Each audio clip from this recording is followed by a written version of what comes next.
Note आपने काफ़ी दिन पहले देख चुके होंगे, मुझे भी पता है। उम्मीद करता हूँ ये आपने काफ़ी न्यूज़ में और काफ़ी यहाँ पे वीडियोस में वायरल हुआ था। लेकिन इसकी तमाम जानकारी है, इसकी जो सच्चाई है और उसकी जो मेन बिंदु है वो मैं आपको इस वीडियोस में देने की कोशिश करूँगा। काफ़ी लोग यहाँ पे टेकाकर्मी थे और उसके बाद में यहाँ पे काफ़ी कैंडिडेट जो है प्लेसमेंट एजेंसी के द्वारा विभाग में लगाए गए थे और काफ़ी यहाँ पे संविदा बेसिस यहाँ पे जो लगे हुए थे, उन सभी जानकारी को हम आज की इस वीडियोस में कंप्लीट करेंगे। साथ ही दोस्तों हम ये भी बात करेंगे कि इसमें जो आरटीपीपी एक्ट जो है 2013 को लेके उसके नियम संख्या 3 की भी हम चर्चा करेंगे। कंपनीज है जिसको आपने काफ़ी चर्चा यहाँ पे में सुना है, RLSDC Rajasthan logistic service delivery जो हमारे पास में संस्था है उसको लेके है, जो नई गठित कंपनी है। इसका आंशिक संशोधन जो है जिसमें आपने देखा होगा सीधे नियमों के तहत यहाँ पे सीधे किसी कैंडिडेट को यहाँ पे ज्वाइन करवाया जाता है, विभाग में समायोजित किया जाता है, उसको लेके जो संशोधन है उसको लेके बात की गई थी। साथ ही कॉन्सेप्ट नोट्स को लेके और मेमोरेंडम हो सकती क्योंकि यहाँ पे आचार संहिता यहाँ पे लगी हुई थी। उसके बाद हम बात करते हैं आदर्श आचार संहिता जो समाप्ति के बाद में वित्त विभाग ने पुनः इसके ऊपर यहाँ पे एक जो मेमोरेंडम है वो डाला, जो कि 9/1/2024 को डाला गया था और उसकी प्रस्तुति वित्त विभाग के द्वारा पुनः इसके ऊपर उजागर करते हुए यहाँ पे दी गई विभाग को।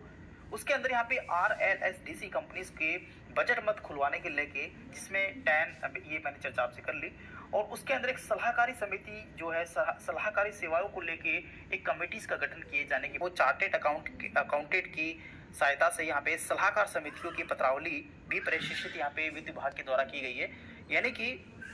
जो वित्त विभाग है वो यहाँ पे बजट के अंदर जो ये घोषणा की गई थी तो उसका एक अलग से बजट का मद यहाँ पे खुलवा के और उसकी जो जानकारी है जिसके अंदर काफ़ी प्रकार के आपने देखे हैं कि पैन नंबर चाहिए, GST नंबर चाहिए, टैन नंबर चाहिए, ये सभी जो जानकारी है वो यहाँ पे वित्त विभाग के अनुशंसा पे यहाँ पे जो चार्टेड अकाउंटेंट की सलाहकारी एक समिति है उसका यहाँ पे गठन यहाँ पे इसके अंदर कर दिया गया है। कंपटीशन नेगोशिएशन है वो भी यहाँ पे इस कमिटीज के द्वारा किए जाते हैं। तो आप देख सकते हैं कि RTPP एक्ट 2013 के अंदर जो डॉक्यूमेंट्स यहाँ पे लिए जाते हैं उसकी काफ़ी प्रावधान यहाँ पे डाले जाते हैं कि इसमें कोई भी जो रूल्स लगाए जाते हैं उसकी प्रिपरेशन करना, कैसे प्रिपेयर करेंगे, कैसे ओपनिंग करेंगे, कैसे उसका एवेल्यूएशन करेंगे, कैसे उसकी मॉनिटरिंग होनी चाहिए और किस प्रकार से वो रूल्स जो हैं वो एक कॉम्पिटिटिव नेगोशिएशन ना बने, वो भी यहाँ पे इसमें काफ़ी प्रकार के प्रावधान इसमें किए गए हैं। उसके बाद हम बात कर रहे हैं कि इसके अंदर जो कमिटीज़ का गठन किया जाता है RTPP एक्ट के तहत, उस कमिटीज़ का बेसिकली जो टारगेट होता है, बेसिकली जो उद्देश्य होता है, उसका मतलब होता है कि हमारे पास में ये कॉम्पिटेंट अथॉरिटी है, इसके पास में काफ़ी प्रकार के प्रावधान रहते हैं, काफ़ी प्रकार की पावर्स यहाँ पे सरकार के द्वारा RTPP एक्ट के द्वारा इनको दिए जाते हैं कि ये अपनी सलाह से 3 से अधिक मेंबर्स का चयन कर सकते हैं और वो 3 जो मेंबर्स होंगे वो सीनियर मोस्ट अकाउंटेंट होंगे, एक अकाउंटेंट ऑफिसर से होने चाहिए, वो सेंट्रल गवर्नमेंट के भी अधिकारी हो सकते हैं या फिर स्टेट गवर्नमेंट के अधिकारी। हमारे पास में RLSDC जो संस्था है उसके ऊपर अप्लाई होंगे। तो अब मैं आपको लेके चलता हूँ RTPP एक्ट के PDF के ऊपर और उसकी अपन चर्चा करेंगे किस प्रकार से। हालांकि देखिए मैंने शॉर्ट एंड स्वीट्स में आपको समझा दिया है कि RTPP जो एक्ट है 2013 उसके अंदर नियम संख्या 3 में क्या लिखा हुआ है वो चर्चा अपने कर चुके हैं, लेकिन उसके डिसीजन भी अपन चर्चा कर चुके हैं। लेकिन एक बार मैं आपकी जानकारी के लिए मैं आपको PDF दिखाना चाहता हूँ। तो चलिए हम बात करते हैं उससे RTPP एक्ट 2013 नियम संख्या 3। तो दोस्तों यहाँ से आप लोग देख पा रहे हैं कि RTPP एक्ट 2013 के अंदर क्या लिखा हुआ है वो आप समझ जानकारी इसमें देख पाएंगे। देखिए government of Rajasthan finance and government and tech जो डिपार्टमेंट्स हैं उसके द्वारा ये जो गाइडलाइन है वो प्रशिक्षित की गई है। दोस्तों इसमें यहाँ पे लिखा हुआ है the Rajasthan transparency in public procurement rules 2013, जिसकी हम बात कर रहे थे शॉर्ट एंड स्वीट में RTPP एक्ट 2013, ठीक है, इसका मतलब ये होता है शॉर्ट में, जिसकी अपन बात कर रहे थे पहले।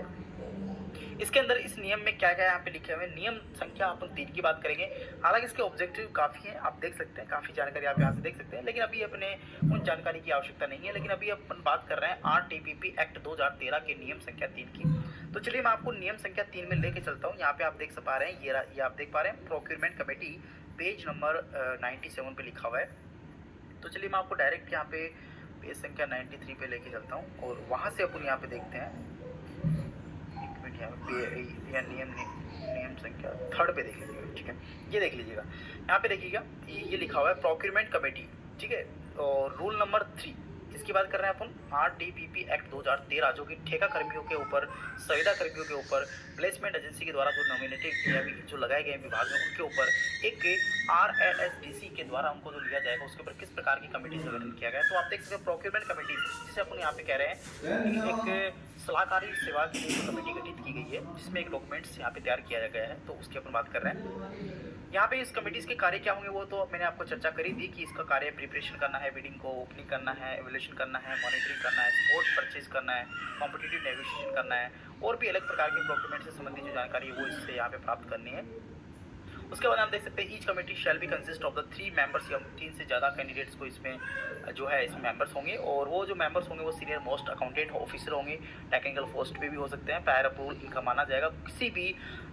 जो ठेका कर्मी को लगाना है, किस प्रकार से लगाना है, किस प्रकार से एजेंसी के द्वारा जो प्लेसमेंट एजेंसी उसके द्वारा जो लगे हैं किस प्रकार से यहाँ पे लगाना है, प्रायर अप्रूवल जो है वो आपको इस कमेटीज़ के द्वारा लिया जाएगा। 3 से अधिक इसमें मेंबर्स होंगे, टेक्निकल भी होंगे और अकाउंटेंट ऑफिसर्स के रिगार्डिंग में भी होंगे, और कॉम्पिटेटिव अथॉरिटी है, इसके पास काफ़ी अच्छा पावर रहेगा। तो दोस्तों ये हमारे पास में नियम संख्या 3 थी, जिसकी अपन बात कर रहे हैं आरटीपीपी एक्ट 2013 की नियम संख्या 3 की। तो नियम संख्या 3 में क्या लिखा हुआ है वो चर्चा मैंने आपको इस वीडियो में कर दी। दोस्तों उम्मीद करता हूँ ये वीडियो आपको काफ़ी अच्छा